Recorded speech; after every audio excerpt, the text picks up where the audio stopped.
Drew shared today about Zechariah chapter 3. And there's two things that strike me about that. Number one is it connects the horizontal with the vertical, saying that you can't pretend you're right with God and that you're not treating people around you well. These two things are linked. And that shows up in the New Testament, as you'll see in the cross references, over and over and over again. The second question it's going to introduce to us is this idea of, is the rituals in your life, think spiritual habits, think patterns in your life, are those empty rituals? You're doing the rituals, but they're not necessarily drawing you close to God. Or are these rituals, habits, patterns that are drawing you close to God?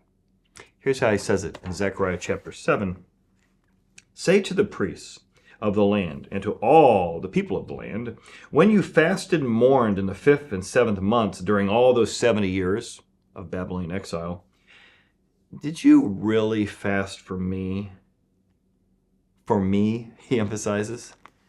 In other words, fasting, which is going without food for some time, is supposed to create, like, your stomach literally hungers. And when you feel your stomach growling for food, you remind yourself, I want to hunger after God the same way my body's hungering after food. That's what fasting's for.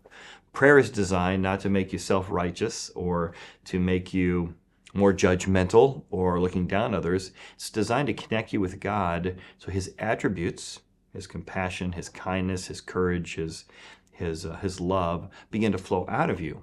So the vertical is connected to the horizontal. And that's what his main point seems to be. Because I don't think you were fasting for me. I think you're just going through empty ritual. If you're really connecting with me, he says, it's going to show up in how you treat others. And he jumps down here in verse 9. Thus says the Lord. Here's what real connection through ritual and habit looks like. You execute true justice. You treat people fairly. You show mercy and compassion. So actually, it's more than fairly. Not only not being unjust, you're being more than gracious to people, more than compassionate. Everyone, to your brother, you're not oppressing the widow or the fatherless, the alien or the poor. Let none of them plan evil in his own heart against his brother. If you think about this in like 1 John, it says you can't say you love God and hate your brother.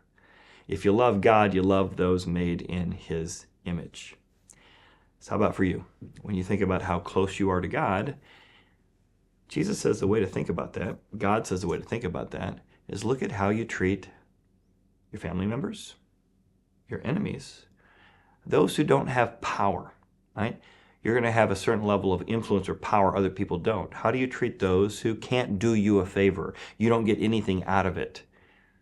The widow, the orphan, those who are powerless. Let's love others the same way God loved us.